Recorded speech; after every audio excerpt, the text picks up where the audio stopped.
O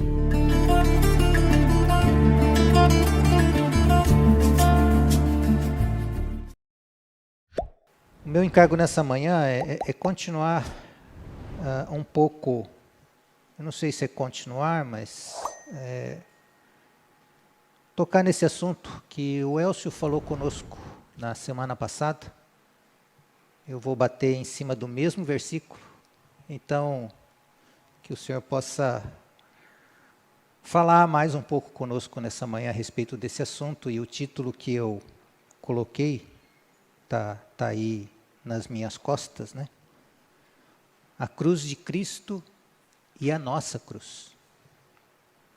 E espero que a gente perceba que existe uma diferença entre essas duas coisas. E eu vou pegar como pano de fundo todo o capítulo 9 do Evangelho de Lucas, que trata desse assunto, né? Dentre vários assuntos do capítulo 9, ele é um capítulo grande, e eu queria pensar algumas coisas só. E começar então, irmãos, dando uma olhada fazendo um contexto deste momento que nós estamos estudando do ministério de Jesus aqui nessa terra, né? Então, todo esse contexto da revelação de Jesus Cristo a Pedro, e ele tem aquela declaração, né? Quando o Senhor pergunta para os seus discípulos: quem dizeis vós que eu sou? E Pedro fala: tu és o Cristo, Filho do Deus vivo. Deus fala da igreja, né? E nesse contexto, então, é que Deus fala da cruz. Então, é dentro desse contexto que eu queria estar localizando temporalmente o ministério do Senhor Jesus. Então, nesse momento, aproximadamente, Jesus já está no seu 3º ano de ministério. Se o ministério do Senhor tem a duração de aproximadamente 3 anos e meio, nós percebemos então que o Senhor está se aproximando do final do seu ministério. Já havia se passado 3 anos de que Jesus havia sido batizado por João Batista lá no Jordão. Então 3 anos se passaram e restam 6 meses para que o Senhor Jesus seja glorificado em Jerusalém. Mais uma coisa que provavelmente deve ter acontecido. Já se passaram 2 anos que os discípulos de Jesus estavam vivendo com ele dia e noite. Jesus andando com os seus discípulos 2 anos, 24 horas por dia, comendo com eles, dormindo com eles, ensinando-os, mostrando, sendo o seu mestre e formando tudo aquilo que o Senhor queria transmitir para eles. Então, nesse período, irmãos, o Senhor fez muitas coisas, né?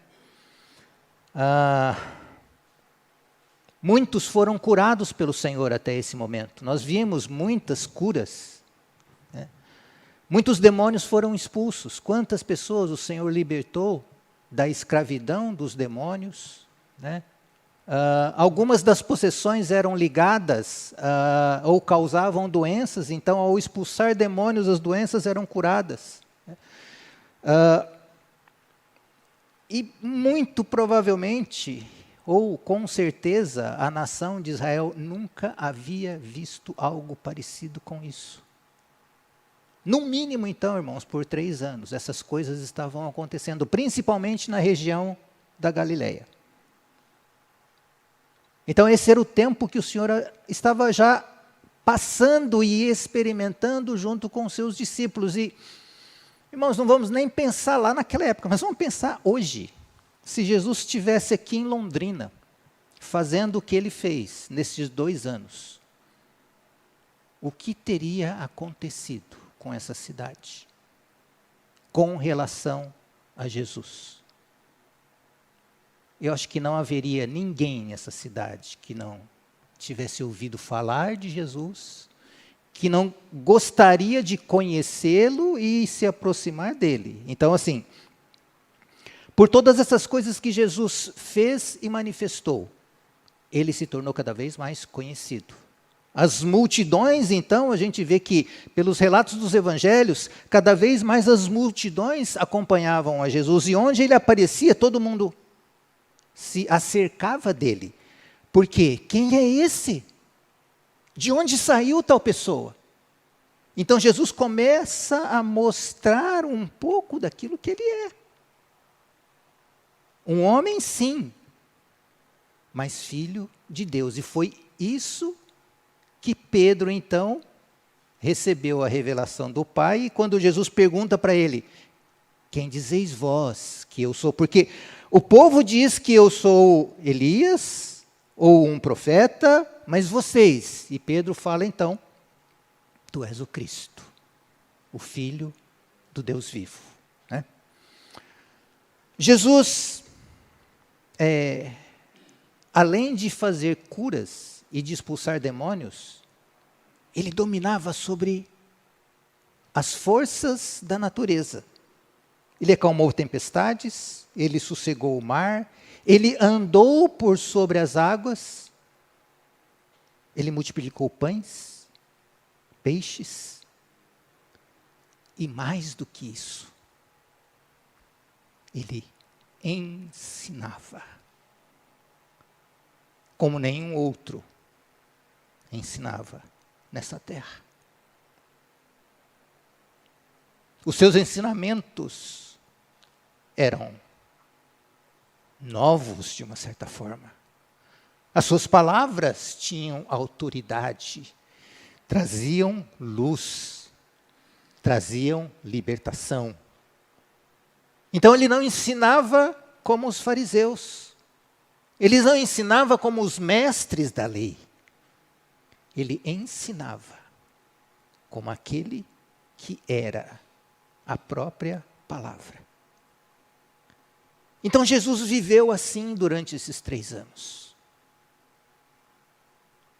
revelando-se àquele povo que o cercava e principalmente aos seus discípulos que caminharam junto com ele, e eles foram conhecendo esse Senhor pouco a pouco.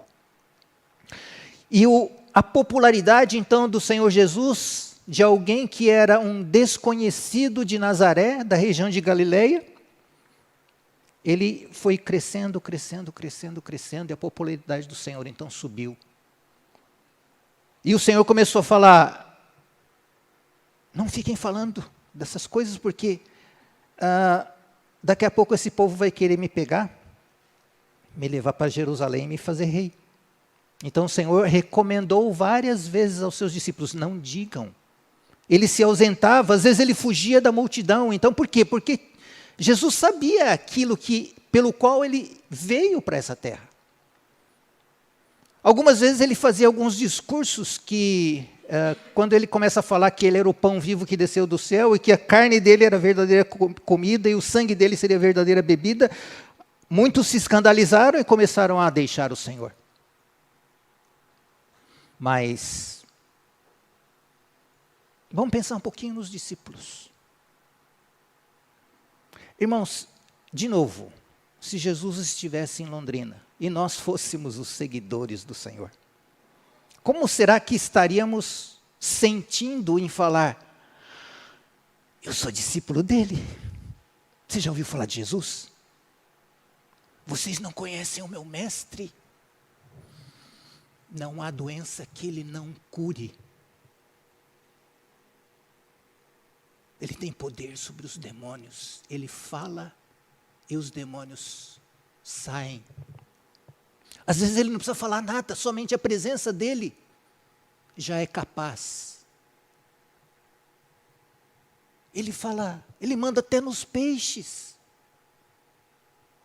Ele anda sobre as águas. A gente tem uma passarela aqui na nossa frente, né? Jesus atravessaria esse lago de um lado para o outro sem passarela. Mais ainda, Jesus ressuscitou mortos. Isso não aconteceu. Eu sou discípulo desse cara. Esse é o cara. Esse é o Salvador da pátria. É esse que vai nos libertar do jugo de Roma. Ah, Jesus, o Senhor é aquilo que a gente estava esperando, Senhor. O Senhor é aquele que foi prometido no Velho Testamento. Senhor, o Senhor está pronto. Nesse momento, irmãos, Jesus havia manifestado tudo aquilo que Ele era. Todo o seu poder.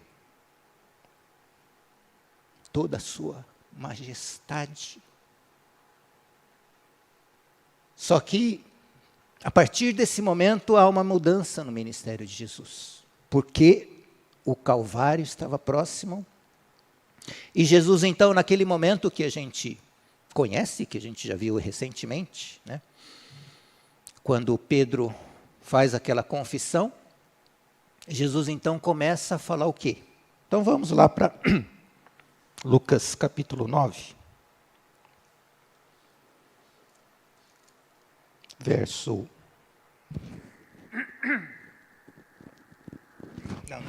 Na verdade, deixa eu ler essa passagem lá em Mateus. Mateus capítulo 17, ou é 16? 16. Aí, lá em Mateus 16, 21, que é o mesmo momento que a gente vai ver em Lucas 9, depois da confissão de Pedro, então o verso 21 diz: desde esse tempo começou Jesus Cristo a mostrar a seus discípulos que lhe era necessário seguir para Jerusalém e sofrer muitas coisas dos anciãos, dos principais sacerdotes e dos escribas, ser morto e ressuscitado no terceiro dia. Irmãos, como vocês acham que Pedro recebeu essa notícia? Jesus! Está escrito, tem compaixão de ti, Senhor. Esse negócio não vai acontecer com o Senhor, não. Senhor, o Senhor está pronto. O Senhor está pronto para ser rei nessa nação. O Senhor é aquele esperado. O Senhor é o Messias. Tem misericórdia de ti, Senhor. Não faça isso. Porque era como se o sonho dos discípulos começasse a naufragar. Senhor, que história é essa, Senhor? O Senhor está louco? De jeito nenhum isso vai acontecer com o Senhor. E o Senhor, então, faz aquela tremenda repreensão para Pedro. Verso 22 e 23, e Pedro, chamando-o à parte, começou a reprová-lo, dizendo: tem compaixão de ti, Senhor, isso de modo algum te acontecerá. Mas Jesus, voltando-se, disse a Pedro: arreda, Satanás, tu és para mim pedra de tropeço, porque não cogitas das coisas de Deus, e sim das dos homens. Então, irmãos, esse é o quadro geral desse momento do ministério de Jesus. E essa virada, então, que o Senhor Jesus dá, porque ele está há 6 meses da sua crucificação, e ele fala: é necessário que eu sofra essas coisas. E os discípulos não entenderam nada, né? Então, como eu falei, eles provavelmente estavam prontos a ir com o Senhor para Jerusalém. Mas não era para Jesus morrer, era para Jesus ser feito rei. Se tornar o Senhor e o rei de Israel e libertar Israel do jugo do Império Romano. Mas Jesus, então, ele começa com essa história. E Pedro e os discípulos, com certeza, eles não entenderam, eles não gostaram e falaram, embora Jesus tenha dito, eles não deram crédito para isso, não. Mas então, o que o Senhor Jesus começa a mostrar, então, que é... Vamos lá para Lucas 9, então. Verso 23. ele fala, não, o 23 ainda não, é o 22, né? É o mesmo texto que a gente leu lá em Mateus, aqui em Lucas. Lucas 9, 22 diz, então Jesus fala, é necessário que o Filho do Homem sofra muitas coisas, seja rejeitado pelos anciãos, pelos principais sacerdotes e pelos escribas, seja morto e no terceiro dia ressuscite. Jesus começa a dar essa informação aos seus discípulos e, na verdade, ele está querendo passar uma mensagem, irmãos. Qual que é a mensagem que o Senhor está querendo passar? Sem cruz, sem coroa. Não há cruz, não há coroa sem cruz. Jesus, ele sabe disso, por isso ele diz, é necessário que eu faça isso. Porque não existe coroa sem cruz. E os discípulos não entendem isso. Ou nós podemos dizer, em outras palavras, que no caminho para o reino existe uma cruz. Se você quiser chegar ao reino, você tem que passar pela cruz. E isso era o que Jesus estava começando a ensinar e a falar para os seus discípulos, né? E então a gente viu a reação de Pedro, e muito provavelmente dos outros discípulos também, porque os discípulos não ficavam, eles deviam pensar a mesma coisa, né? Eles só não tinham a coragem que Pedro tinha, né? Mas eles provavelmente não entenderam nada também, né? E eles, muito provavelmente, irmãos, eles não entendiam a razão de Jesus fazer isso. Jesus, o Senhor tem poder, o Senhor é Deus, como que o Senhor vai morrer? Para que isso? Basta que o Senhor faça nada mais daquilo que o Senhor já tem feito. O reino virá, Israel vai ser a nação de Deus, e pronto. E nós vamos estar do teu lado, Jesus. Para que morrer? Então eles não entendiam, né? A razão de Jesus ter que passar por tudo isso. Vamos só avançar um pouquinho em Lucas 9, verso 40. Verso 40. Deixa eu ver. 44 até o 43. 43, 44 e 45. É só para... Depois que o Senhor já havia falado aquilo uma vez, ele volta a repetir aqui no mesmo capítulo 9, né, verso 43, depois que o Senhor tinha curado um jovem possesso. Aí 43 fala, e todos ficaram maravilhados ante a majestade de Deus. Como todos se maravilhassem de quanto Jesus fazia, disse aos seus discípulos. De novo o Senhor fala, fixai nos vossos ouvidos as seguintes palavras. O Filho do Homem está para ser entregue nas mãos dos homens. Eles, porém, não entendiam isso. E foi-lhes encoberto para que o não compreendessem e temiam interrogá-lo a esse respeito. Então, a gente vê aqui que eles não tinham entendido nada, né? Qual que era a necessidade da cruz? Por que era necessário o Senhor passar por isso? O Senhor pode ser rei de Israel e tudo bem, a tua vontade vai ser feita. Mas uma coisa, irmãos, que a gente percebe que sem cruz, o pai não teria uma família de muitos irmãos. Se Jesus Cristo estivesse assumido o reinado naquele momento, um pouquinho mais para frente a gente vai ter a transfiguração de Jesus. E alguns dizem que Jesus, daquele momento, ele podia ter subido para os céus. Ele não precisava de mais nada, porque ele, como homem, ele já havia sido glorificado. Ele já havia mostrado com todas as suas obras, que ele era o Filho de Deus. Ele já havia feito várias coisas, ele poderia ter subido, porque o Senhor, o Pai ainda falou por mais uma vez ainda, este é o meu Filho amado, eu tenho prazer nele. Mas o Senhor Jesus desceu o monte e caminhou para o Getsêmani e depois ele foi para o Monte Calvário. Se ele não tivesse feito isso, Jesus continuaria sendo Jesus, o Pai continuaria sendo o Pai. Mas o Pai não teria uma família com muitos filhos. Jesus não teria para si uma noiva. E o Espírito Santo não teria para si um templo. Para que essas coisas pudessem acontecer, é necessário a cruz.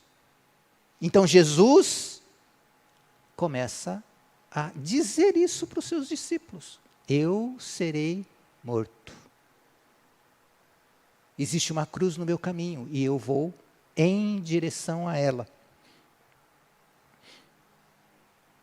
Essa é a cruz do Senhor, a cruz de Cristo. Que cruz que é essa? No Rude Cruz ele mostra um pouquinho desse processo que o Senhor sofreu, ou que ele se ofereceu para que a cruz pudesse ser realizada. Então Jesus ele começa a trilhar esse caminho da cruz, ele começa a andar neste caminho da cruz, esse caminho que iria terminar lá na cruz, desde a sua encarnação. Quando ele era Deus nos céus, a gente sabe, ele se faz homem. Ele se encarna, ele se torna um como os homens. Caminho da cruz, trilhado pelo nosso Senhor, desde a sua descida a essa terra, passou por batismo de arrependimento, que não era necessário que o nosso Senhor se arrependesse de nada. Ele foi maltratado, ele foi desprezado, mas ele sempre fazendo o quê? A vontade do meu Pai. O que eu vejo o meu Pai fazendo, isso é o que eu faço. Eu nada faço de mim mesmo, mas tudo aquilo que o Pai quer que eu faça, eu faço. Ele foi fiel ao Pai. Ele amou a cada uma das pessoas, e a gente vê quantas e quantas vezes que o Senhor fala, e tendo compaixão das pessoas, ele fez isso, né? Esse é o caminho da cruz. Ele passou então pela encarnação, ele passou pelo batismo, ele passou pela tentação no deserto, 40 dias e 40 noites em jejum.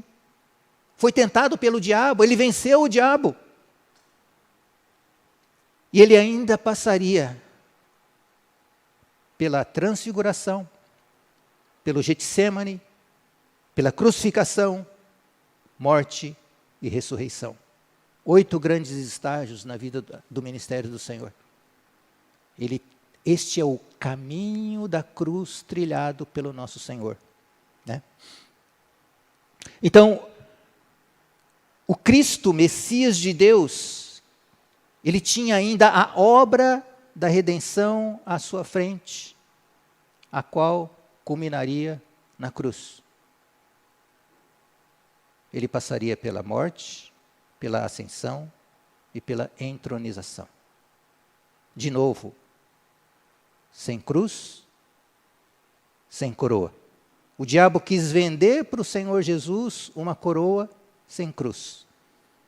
O Senhor falou, é necessário que eu passe pela cruz, para que eu tenha a coroa, não para ele. A coroa de Jesus, certamente ele foi entronizado, mas ele já era rei.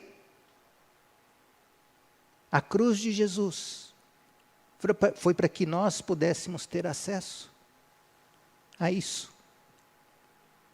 É necessário.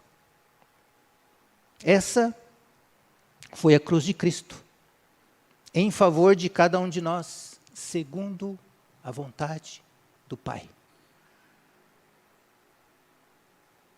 Então, vamos passar por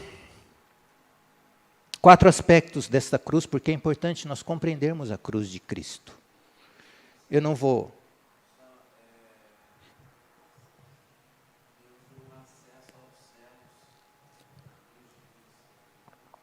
Sim. Sem a cruz, nós não teríamos acesso ao Pai, não teríamos acesso ao céu, nós não teríamos acesso à vida e muito outras coisas, né? Essa cruz de Cristo, então, a gente cantou no hino que eu amo a mensagem da cruz. A cruz fala, ela tem mensagem. Então, rapidamente, 4 mensagens que a cruz nos traz. A cruz de Cristo. Primeiro ponto, justificação. Então, irmãos, me ajudem aí, tá? Um irmão leia Romanos 3, 24 e 25. Outro irmão abra aí em Hebreus 9, de 11 a 14. Romanos 3, 24 até 26. Hebreus 9, de 11 a 14. Mas por seu próprio sangue entrou uma vez no santuário, havendo efetuado uma eterna redenção. Porque se o sangue dos touros e bodes e a cinza de uma novilha aspergida sobre os imundos os santifica, quanto mais a purificação da carne, quanto mais o sangue de Cristo, que pelo Espírito eterno se ofereceu a si mesmo, imaculado a Deus, purificará as vossas consciências das obras mortas para servirdes ao Deus vivo. Então, só para lembrar, irmãos, eu não vou entrar nos detalhes, mas assim, justificação que temos por meio do sacrifício de Jesus Cristo, ele derramou o seu sangue. Então, essa é a primeira mensagem da cruz, justificação. E nós respondemos a ela de que forma? Crendo. A cruz tem uma mensagem, essa primeira mensagem é justificação, e ela passa a ser a nossa experiência quando cremos. Segunda mensagem da cruz, separação. Sim, ele justificou-nos, ele nos libertou dos nossos pecados, ele cobriu os nossos pecados, né? Então nós fomos justificados, regenerados por fé no Senhor. Primeira mensagem da cruz. Segunda mensagem da cruz, separação. Gálatas 1,14. Gálatas 1,4. Gálatas 1,4. O qual se entregou a si mesmo pelos nossos pecados, para nos desarraigar deste mundo perverso segundo a vontade de nosso Deus e Pai. Não somente para que nós fôssemos justificados, mas também para nos separar, para nos desarraigar deste mundo. Segunda mensagem da cruz para nós, separação. Nós devemos responder a essa mensagem com fé e consagração. Porque não mais pertencemos a nós mesmos, mas pertencemos ao Senhor. Ele nos salvou não somente dos nossos pecados, mas também nos salvou deste mundo, dos seus prazeres, dos seus objetivos, da sua vã maneira de vida. O Senhor Jesus, na sua cruz, proveu separação para conosco, assim como no dilúvio, Noé ficou separado por meio da arca do mundo, que totalmente pereceu naquela geração. E da mesma forma que o Mar Vermelho separou o povo de Israel quando saiu do Egito e foi para o deserto. Separação.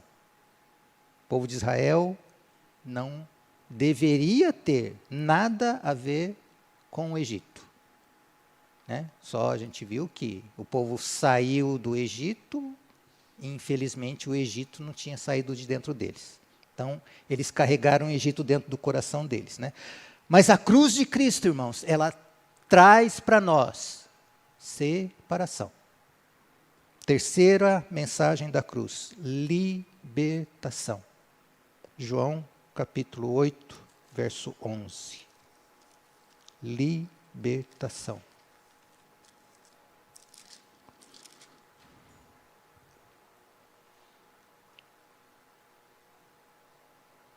Aqui é o último versículo, lá quando Jesus fala com a mulher adúltera, né? E o Senhor vira para ela, ou vou ler o 10 então. Erguendo-se Jesus e não vendo a ninguém mais além da mulher, perguntou-lhe: mulher, onde estão aqueles teus acusadores? Ninguém te condenou? Respondeu ela: ninguém, Senhor. Então lhe disse Jesus: nem eu tampouco te condeno. Vai, não peques mais. Libertação do pecado. A cruz de Cristo tem uma terceira mensagem, que é libertação dos pecados. Vá e não peques mais. E vamos ver mais um versículo, Colossenses 2,15.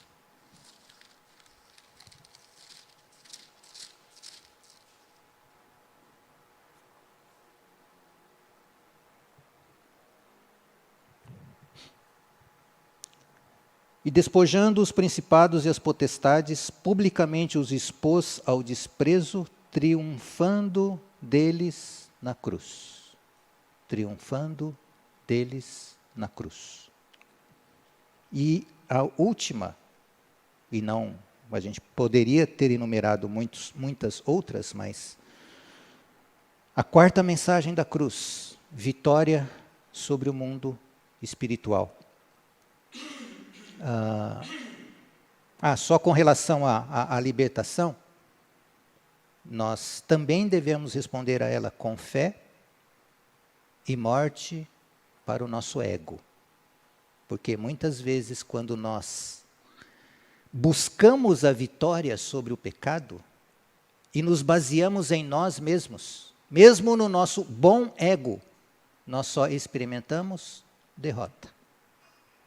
Então, a libertação nós temos que tomar posse por fé, mas também levando o nosso ego à cruz, para que possamos experimentar isso na nossa vida. Vitória sobre o mundo espiritual, João 12:31. Evangelho de João, capítulo 12.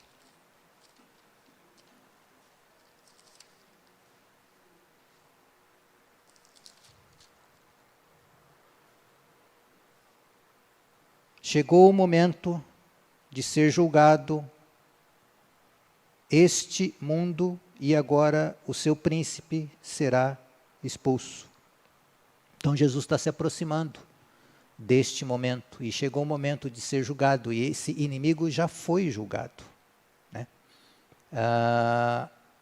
Nós devemos perceber, irmãos, também que existe uma guerra espiritual nesse universo. O mundo espiritual é mais real do que o mundo físico. E nós muitas vezes somos ignorantes a respeito disso, e que o Senhor nos dê cada vez mais um espírito de percepção. E o Senhor fala que a nossa guerra não é contra a carne, nossa luta não é contra a carne e sangue, mas contra os principados e as potestades. E mesmo neste nível, o Senhor Jesus, ele já, através da sua cruz, ele obteve vitória sobre cada um dos seus inimigos.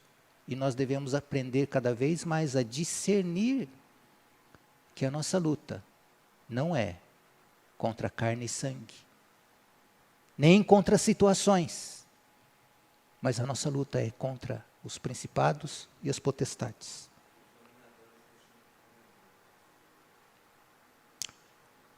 Então, irmãos, essa é a cruz de Cristo. Isso ele obteve para nós. Ele não foi à cruz por sua própria causa. Ele foi à cruz por minha causa e por sua causa, obtendo cada uma dessas coisas para nós. Então vamos voltar agora para Lucas 9, verso 23, onde o Senhor, então, ele, depois de falar da cruz e que ele iria para Jerusalém, que ele deveria morrer, que os discípulos não entenderam, né? Mas o Senhor então começa a falar mais uma coisa. Então, a partir do verso 23, o Senhor acrescenta mais um item aqui. Meus discípulos, vocês também precisam perceber. E ele fala, se alguém quer vir após mim, a si mesmo se negue, dia a dia. Tome a sua cruz e siga-me. Pois quem quiser salvar a sua vida, perdê-la. E quem perder a vida por minha causa, esse a salvará. Que aproveita o homem ganhar o mundo inteiro e vier a perder-se ou a causar dano a si mesmo?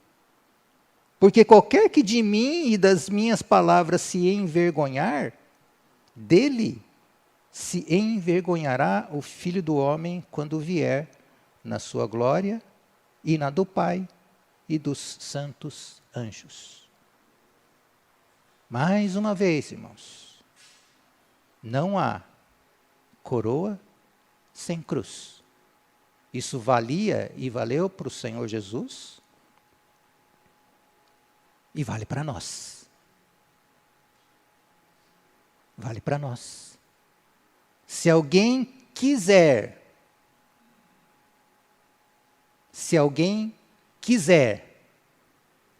vir após mim, a si mesmo se negue, tome a sua cruz e siga-me. Quem quer? Se você quer, tome a sua cruz e siga-me. Porque da mesma forma como eu trilhei o caminho da cruz e vou ser crucificado daqui 6 meses, agora eu estou dizendo para vocês, quem quiser vir após mim, siga esse caminho também, tome cada um de vocês a sua cruz e siga-me. Por quê? Porque é necessário. Da mesma forma como ele falou que é necessário que eu passe por isso, é necessário que cada um de vocês também passem.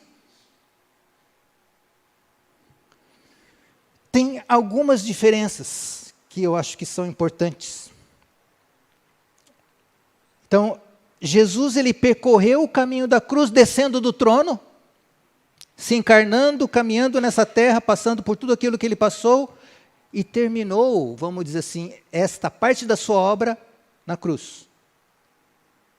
Mas aqui ele começa a comunicar, então, que nós temos uma cruz.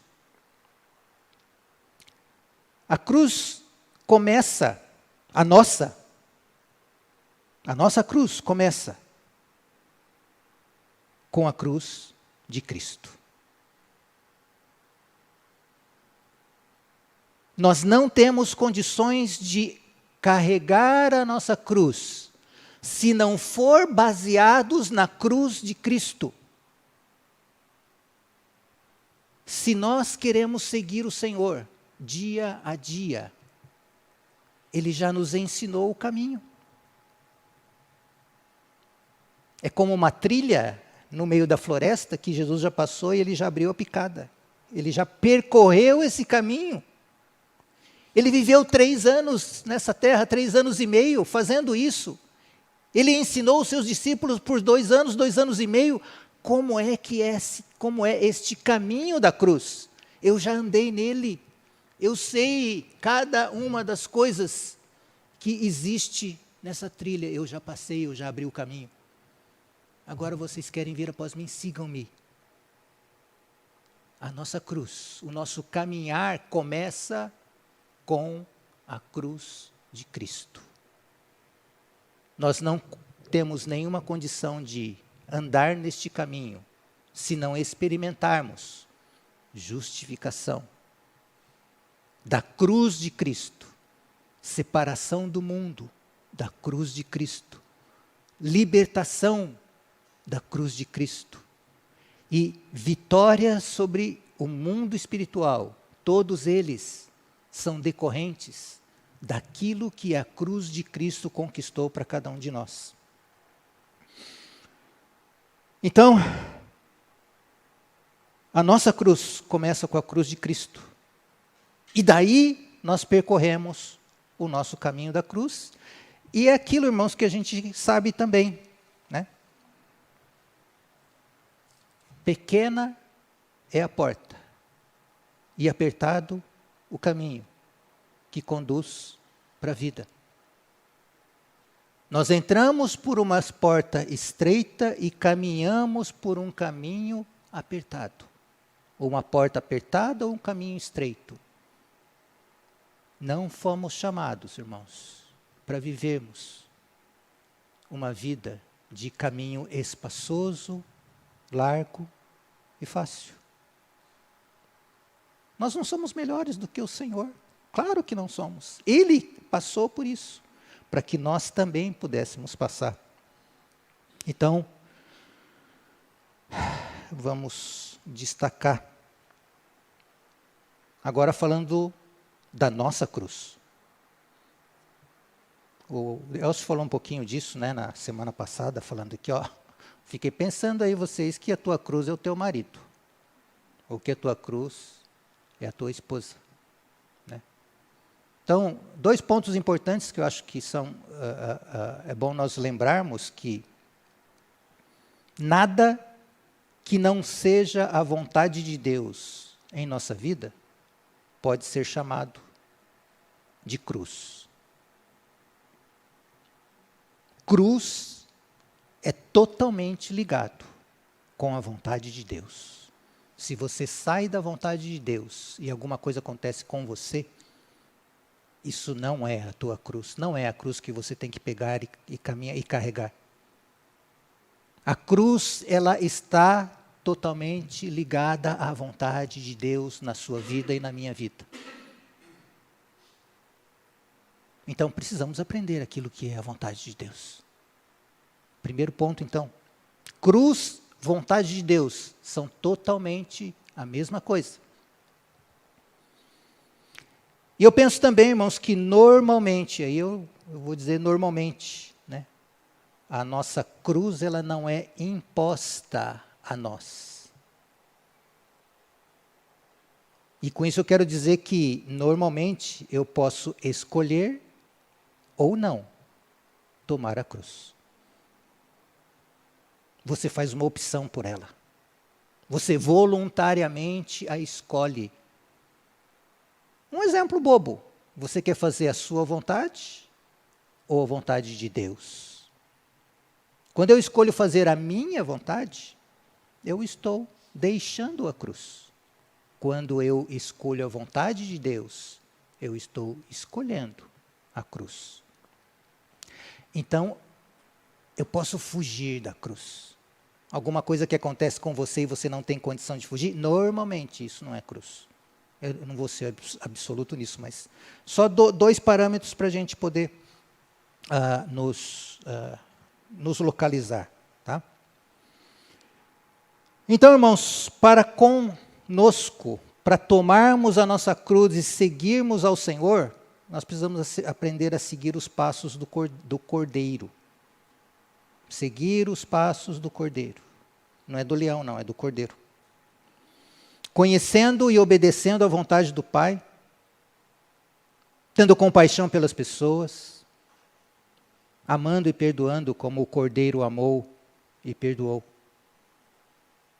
E nunca se esqueça que começamos com a cruz de Cristo, constrangidos pelo seu amor e capacitados pelo seu poder. Começamos a caminhada com a cruz de Cristo, que nos constrangeu pelo amor dele por nós, mas também nos capacitou pelo poder de Deus em nós. E neste lugar, nós tomamos a nossa cruz e seguimos ao Senhor. Então tem uma frase aqui de um irmão do passado que eu achei interessante, ele fala: a cruz de Cristo nos carrega para que nós possamos carregar a nossa cruz. A cruz de Cristo nos carrega para que nós possamos carregar a nossa cruz. Então, irmãos, dessa forma, cabe a nós escolher e decidir sermos seguidores do Cordeiro por onde quer que Ele vá. Ame-o acima dos prazeres e da vida desse mundo. Ame-o acima da sua própria vontade e do seu ego. E coloque as tuas vontades ou a tua vontade nas mãos dele. Isso é, quem quiser vir após mim, a si mesmo se negue, tome a sua cruz e siga-me. E para a gente então não ouvirmos tudo isso e ficarmos, puxa, legal e tal, que bom, que bacana, eu vou dar um conselho prático para os irmãos. Se você ainda tem alguma dúvida do que seja a cruz, a sua cruz,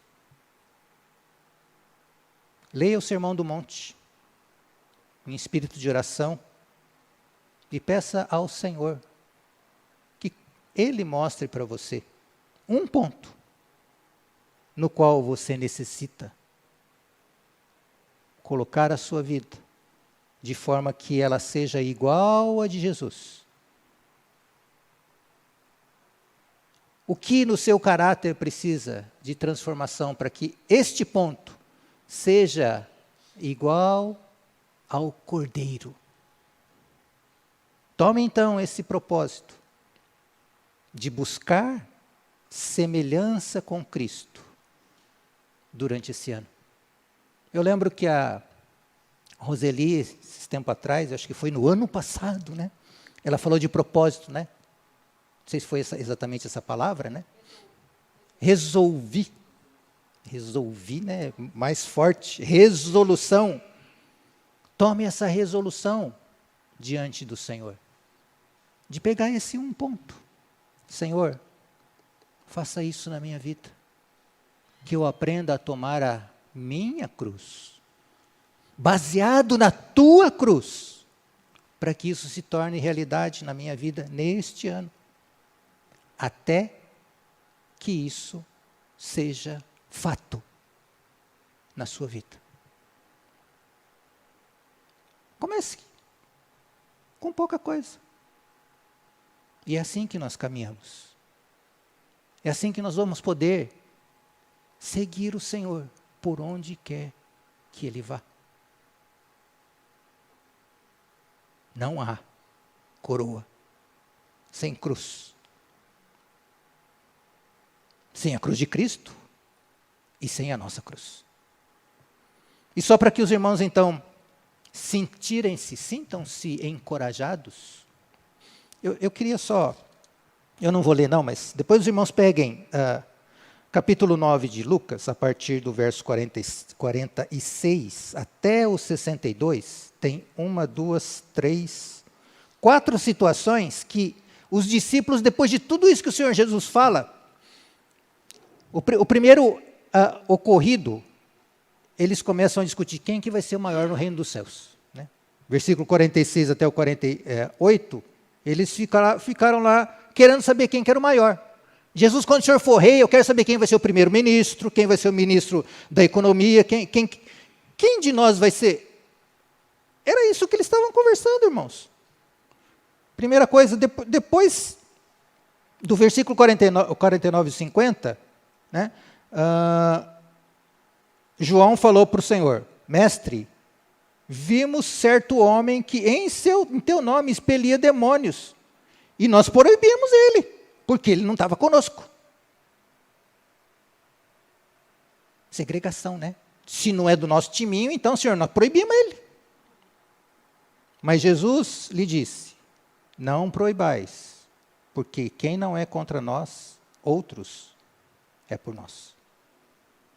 A nossa mania de sermos exclusivistas. Não é do nosso time, então não é dos nossos. Jesus falou: não proíba. Né? Tem o ponto aqui dos samaritanos, que não receberam Jesus, e aí Tiago e João, no verso 54, fala: Tiago e João perguntaram: Senhor, queres que mandemos descer fogo do céu para os consumir? Olha o coração dos discípulos. Jesus, porém, voltando-se, os repreendeu e disse: vós não sabeis de que espírito sois. E depois, os irmãos leiam, só para... Estes mesmos aqui, que tiveram essas reações após esse discurso do Senhor.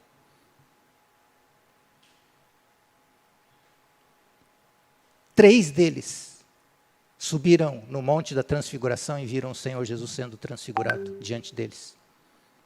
Siga a vida deles. Cada um deles morreu pelo Senhor. Estes discípulos sem noção, esses discípulos invejosos, correndo atrás de posição, que não sabiam ter um pouco de poder, porque Jesus tinha dado a eles poder, e eles queriam usar esse poder para descer fogo do céu e consumir aqueles que Jesus havia vindo para salvar. Estes mesmos, depois da cruz de Jesus, eles aprenderam a amar a esse Senhor, a saber o que era a vontade do Pai. E eles então, cada um deles, eles deram as suas vidas por esse Senhor e pela vontade do Pai. Cada um deles aprendeu a carregar a sua cruz e seguir após o Senhor. Eles não foram perfeitos, mas cada um deles, eles terão os seus nomes escritos, eles estarão como colunas lá na Nova Jerusalém. Cada um deles andou nesse caminho. E com certeza, eles vão, como diz o hino, eles vão trocar essa cruz por uma coroa. Quem quer vir após mim, a si mesmo se negue, tome a sua cruz e siga-me. Não é penoso, não é difícil, mas, irmãos, é radical. A cruz é radical. Ela trata conosco. Ela trata com os nossos amores. Ela trata com o nosso ego. Ela trata com aquilo que eu quero por mim mesmo, fora da vontade de Deus. Ela trata com o meu egoísmo. Para que nós sejamos aqueles que serão a família que o Pai quer, com muitos filhos. Para que sejamos a noiva que o Filho quer desposar, como sem mácula e sem ruga, e como um edifício para a habitação do Espírito Santo por toda a eternidade. Por isso, Quem quer vir após mim? Andar nos passos que eu trilhei. A si mesmo se negue. Tome sua cruz e siga-me. Então, essa é a cruz de Cristo. E também a nossa cruz. Para que a vontade do Pai seja feita. Não somente na tua vida, na minha vida, mas em todo esse universo. A cruz é o centro. Que o Senhor possa falar ao nosso coração. Trazer a sua experiência e a sua capacitação para todos nós. Para que a gente escolha. Eu quero, Senhor, trilhar esse caminho. Eu quero andar nas tuas pisaduras. Me orienta. Me mostra. Para que eu ande dessa forma. Amém.